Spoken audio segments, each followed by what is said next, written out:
由松左胯上穿，左手向下翻，然后重心由左腿移到右腿，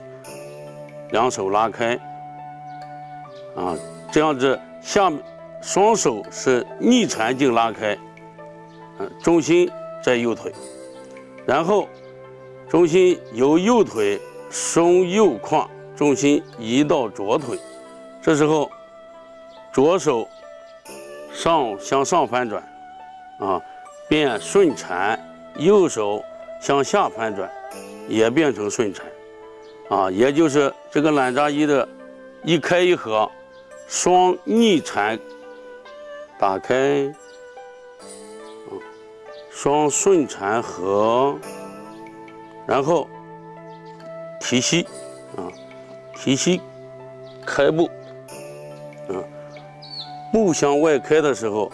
两手正好合于胸前，这时候注意，一个是合的时候，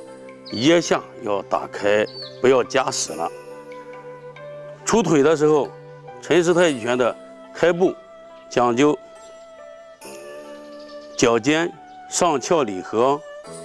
脚跟内侧着地，由脚跟内侧着地，然后铲地滑出，脚尖要上翘里合，不能整个成这种姿势，要有合劲向内，斜上方45度，脚尖上翘里合，然后遇左先右，遇右先左，也就是身体先向左转，然后脚踏实，右脚踏实，遇左先右，遇右先左。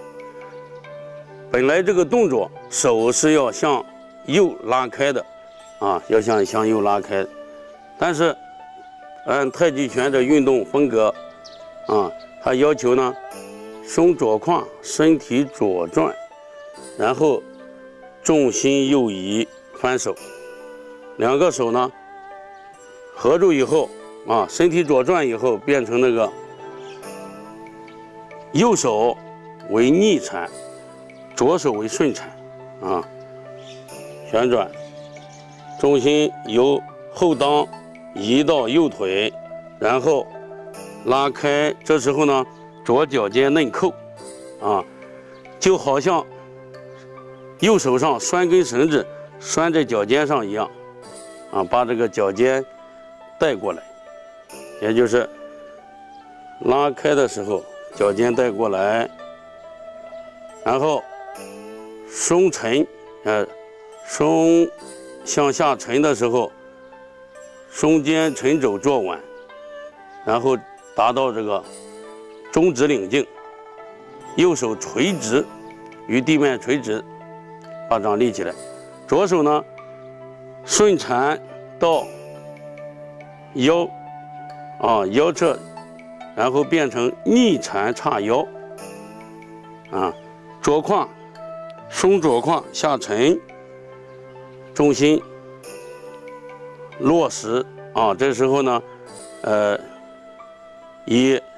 右腿为7分，左腿为3分，定下来，